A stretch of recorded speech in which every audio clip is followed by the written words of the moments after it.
CBSE words में आपका स्वागत है। आज की इस वीडियो में हम क्लास 9th का चैप्टर 2 जिसका नाम है फिजिकल फीचर्स ऑफ इंडिया, उसका टॉपिक द नॉर्दर्न प्लेन्स पढ़ने वाले हैं। पिछली वीडियो में हमने द हिमालयन माउंटेन्स के बारे में पढ़ा था। अगर आपने वो वीडियो नहीं देखी तो ऊपर एक आई बटन बनकर आ रहा होगा, वहां से क्लिक करके आप देख सकते हैं। तो चलिए हम आज का अपना टॉपिक स्टार्ट करते हैं। The northern plain has been form by the interplay of 3 major river systems, namely Indus, Ganga, Brahmaputra along with their tributaries. यानी जो नॉर्थ के प्लेन है, नॉर्थ इंडिया में कौन कौन से स्टेट आपके आ जाते हैं? यूपी हो गया, बिहार हो गया, हरियाणा हो गया, पंजाब हो गया, असम वाला एरिया हो गया, ये नॉर्थ साइड में आएंगे इंडिया के। तो यहाँ पर जो प्लेन एरिया है, यानी यहाँ पर जो मैदान वाला एरिया है, वो कैसे बना है? 3 रिवर सिस्टम्स की वजह से बना है। अब रिवर सिस्टम क्या होता है? एक रिवर है और उसकी जो ट्रिब्यूटरीज हैं उनको मिला ले तो हम रिवर सिस्टम कहते हैं। अब थोड़ा ट्रिब्यूटरी को हम समझ लेते हैं। मान लो कोई रिवर है, ये इस रिवर का नाम है रिवर ए। ये बहते हुए नीचे की तरफ आ रही है। ये हमारी जो ए रिवर है, ये बड़ी रिवर है, मेन रिवर है। इसके कंपैरिजन में एक छोटी रिवर मान लो यहां से आके जुड़ गई, इसका नाम बी था। एक और रिवर आके यहां जुड़ गई, इसका नाम सी था। ऐसे एक और आकर यहां जुड़ गई, डी था।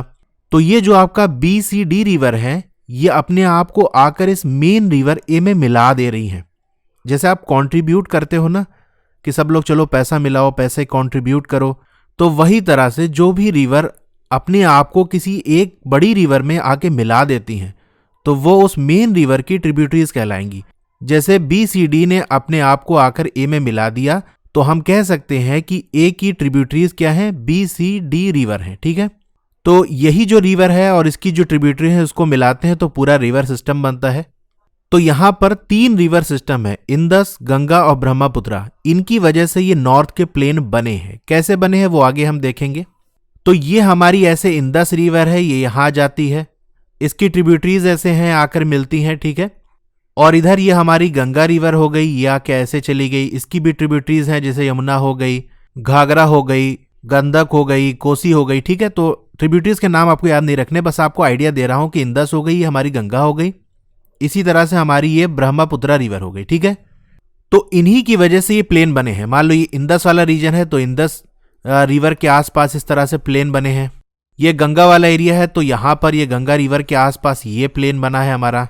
ये ब्रह्मपुत्रा है, तो यहां पर हमारे ब्रह्मपुत्रा रिवर के आसपास प्लेन बना है। तो आप देख सकते हो प्लेन का आइडिया लग गया कि कहां कहां पर प्लेन है।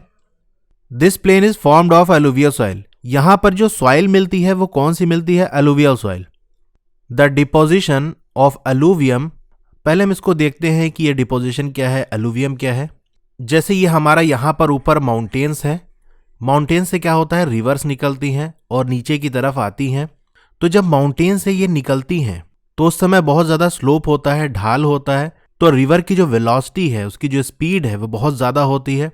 जैसे आप देख सकते हो यहाँ साइड में इसका स्लोप ज्यादा है, तो पानी बहुत तेजी से नीचे की तरफ बढ़ेगा। और अगर रिवर की वेलोसिटी ज्यादा होगी तो जो कुछ भी उसके रास्ते में आएगा सब कुछ बहाकर लाएगी। जैसे फ्लड वगैरह आता है तो आप देखते हो पानी तेजी से बहता है तो लोगों के घर तक बह जाते हैं। तो इसी तरह से रिवर ऊपर भी माउंटेन में जो कुछ भी चीजें होंगी उसको लेकर आएगी बहाते हुए अपने साथ। और जैसे जैसे ये नीचे की तरफ आएगी तो आप देख सकते हो स्लोप इसका कम हो रहा है। अब स्लोप कम होगा तो जो रिवर की वेलोसिटी है वो भी कम हो जाएगी। यानी अब इसके पास इतनी पावर नहीं है रिवर के पास कि जो कुछ भी वो बहा रही थी उसको आगे ले जा सके।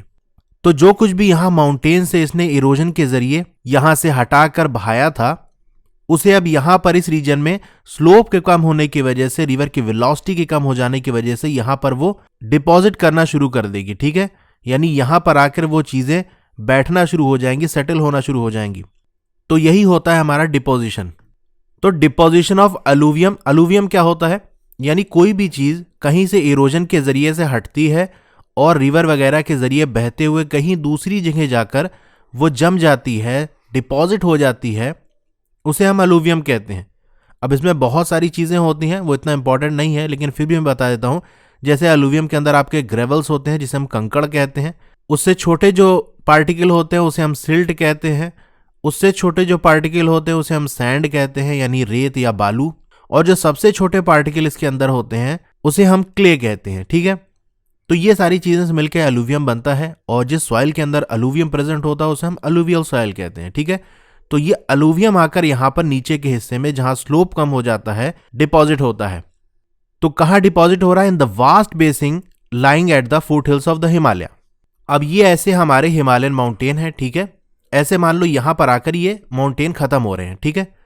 तो ऐसा नहीं कि जहां माउंटेन खत्म हो गए बिल्कुल सीधे फ्लैट जमीन आ जाएगी। पहले छोटी छोटी पहाड़ियां आपको मिलेंगी, हिल्स मिलेंगी, ठीक है, ऐसे ऐसे करते हुए फिर जाकर वो कहीं जाकर ऐसे फ्लैट होगा। तो आप देख सकते हो हिल्स के बीच में ऐसे ऐसे बेसिन्स बनी हुई हैं। यानी बेसिन का वर्क क्या होता है, जो घर में भी बेसिन लगी होती है ऐसे होती है कि पानी कहीं पर भी जाए वो यहीं पर इसी एरिया के अंदर ही कलेक्ट हो जाए, ठीक है। तो होगा क्या, जब रिवर यहां से पास करेगी तो यहां नीचे चीजें स्लोप के कम होने की वजह से बैठना शुरू हो जाएंगी। तो बहुत साल पहले, मिलियंस ऑफ ईयर पहले, ये धीरे धीरे ऐसे जमना शुरू हो गई। इनके बीच में ऐसे खाली जगह पर ये ऐसे जमने लगी और इस तरह करते करते ये ऐसे ऊपर उठती गई और ऐसे आकर ये पूरा ऊपर ये लेयर बन गई। तो असल में तो नीचे हिल्स थी, पहाड़ियां थी, लेकिन बीच में अलूवियम जमता गया, अलूवियल सॉइल जमती गई और इस एरिया को ऐसे पूरा फ्लैट कर दिया, ठीक है। तो यही बात कही जा रही है, वास्ट बेसिन है, बहुत बड़ी बेसिन है उसी के अंदर। और वो बेसिन कहां पर है? फुट हिल्स ऑफ हिमालय, यानी हिमालय है उसका फुट कहां होगा? नीचे वाला हिस्से में। तो यहीं से ये हिल्स स्टार्ट होती हैं। और कब डिपॉजिट होना शुरू हुई है? मिलियंस ऑफ ईयर पहले। अभी भी थोड़ा थोड़ा डिपॉजिट हो रही हैं। तो ये जो अलूवियम होता है बहुत ज्यादा फर्टाइल होता है, यानी कुछ भी आप ग्रो करना चाहो तो अच्छे से, कोई भी फसल है, कोई भी क्रॉप है, वो ग्रो हो जाएगा। तो अलूवियम की वजह से ये जो प्लेन है वो फर्टाइल है, ठीक है। तो यहां तक हमने देख लिया। It spread over an area of 7 lakh square kilometre, यानी पूरे प्लेन को, जो नॉर्थ का प्लेन है उसका एरिया मेजर करें तो वो 7 लाख स्क्वायर किलोमीटर है। इस प्लेन की लंबाई है 2400 किलोमीटर। हिमालयन माउंटेन्स की जो मैंने पढ़ाया था उसमें भी मैंने बताया था कि जो हिमालयन माउंटेन्स हैं उनकी रेंजेस की लंबाई भी वो 2400 किलोमीटर है। तो ये भी प्लेन ऐसे ही 2400 किलोमीटर की लंबाई में फैले हुए हैं। चौड़ाई की अगर बात करें तो कहीं पर ये ज्यादा है, यानी 320 किलोमीटर हैं, कहीं पर ये कम है 240 किलोमीटर। इनके बीच में ही इसकी चौड़ाई आपको मिल जाएगी।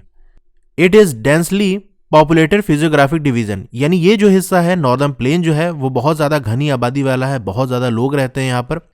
With a rich soil cover combined with adequate water supply and favourable climate. अब इस हिस्से में क्या है, एक तो अच्छी सॉइल है, बता दिया मैंने, अलूवियम मिलता है, अलूवियल सॉइल यहाँ पर है, तो अच्छी सॉइल मानी जाती है ये किसी भी चीज को ग्रो करने के लिए। और पानी भी यहां पर काफी है क्योंकि रिवर्स वगैरह जा रही हैं, बारिश भी होती है।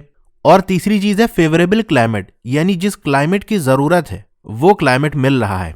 इसीलिए ये क्या है, agriculturally a productive part of India, यानी ये जो हिस्सा है नॉर्दर्न प्लेन जो है हमारा, नॉर्थ के जो मैदान है वो एग्रीकल्चर के हिसाब से देखें तो बहुत ज्यादा प्रोडक्टिव है, यानी यहां से बहुत ज्यादा क्रॉप वगैरह ग्रो किए जाते हैं। और जो भी चीज हम ग्रो करते हैं वो अच्छी फसल उसमें हमको मिलती है क्योंकि हमें अच्छी सॉइल यहां मिल रही है, पानी भी हमको अच्छा खासा मिल जा रहा है और जो क्लाइमेट किसी भी क्रॉप को ग्रो करने के लिए चाहिए वो मिल जा रहा है। The rivers coming from the northern mountain are involve in the depositional work, यानी नॉर्थ साइड से ऊपर साइड में जहां माउंटेन है वहां से जो रिवर आ रही है वो डिपोजिशनल वर्क करती हैं। मैंने बताया कैसे करती हैं। स्लोप कम हो जाता है, जब स्लोप ज्यादा था तो जो कुछ भी आया उसको बहा ली, लेकिन जब स्लोप कम हो गया तो वो डिपॉजिट कर दी गई, क्योंकि अब वाटर के पास इतनी पावर नहीं है, इतनी स्पीड नहीं है कि वो अपने साथ किसी चीज को बहा ले जाए। तो जो कुछ भी ले आई थी वो भी यहाँ पर डिपॉजिट कर देगी, यानी यहाँ पर सेटल कर देगी, जमा देगी। इन द लोअर कोर्स, तो लोअर कोर्स क्या है? देखो भाई, एक एरिया तो ये होता है, इसे अपर कोर्स कहते हैं जब ये माउंटेन एरिया में चलती है। फिर उसके बाद इसका स्लोप और कम हो जाता है जिसे हम मिडिल कोर्स कहते हैं। और जब स्लोप एकदम ना के बराबर होता है, यानी ढाल बिल्कुल ऐसे हल्का सा होता है, तो वो हमारा क्या होता है, लोअर कोर्स होता है। तो क्या कहा जा रहा है कि लोअर कोर्स में ड्यू टू जेंटल स्लोप, यानी बहुत कम स्लोप होता है, velocity of river decreases, velocity कम हो जाएगी। सीधी सी बात है, जितना ज्यादा ढाल होगा, जितना ज्यादा स्लोप होगा उतनी ज्यादा वेलोसिटी होगी, स्लोप कम तो velocity come, which result in the formation of riverine island. अब रिवराइन आइलैंड क्या होता है? सिंपल अगर आइलैंड की बात करें तो जमीन का वो हिस्सा जो चारों तरफ से पानी से घिरा हो, और जो आपका रिवराइन आइलैंड होता है वो ऐसा जमीन का हिस्सा है जो रिवर के पानी से चारों तरफ से घिरा हो। यानी कोई रिवर ऐसे जा रही है, उसके बीच में कहीं पर कोई आइलैंड बन जाए, कोई जमीन का हिस्सा आ जाए, तो हम उसे रिवराइन आइलैंड कहेंगे। ठीक है, नाम से भी समझ सकते हो कि रिवर के बीच में ये बना है। ये इमेज में देख सकते हो, रिवर जा रही है और यहां बीच में एक आइलैंड बन गया है, ठीक है, जमीन का हिस्सा आ गया है, तो इसे हम कहेंगे ये रिवराइन आइलैंड है। Majuli in the Brahmaputra river is the largest inhabited riverine island in the world. वैसे तो बहुत सारे रिवराइन आइलैंड होते हैं, इंडिया के अंदर भी बहुत सारे हैं, लेकिन एक रिवराइन आइलैंड है मजूली जो कि ब्रह्मपुत्र रिवर के अंदर है।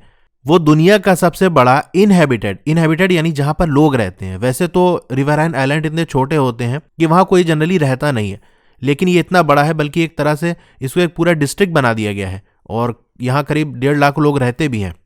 तो यानी एक ऐसा आइलैंड है, ऐसा रिवराइन आइलैंड है जो कि इनहेबिटेड है, यानी वहां पर बाकायदा लोग रहते हैं।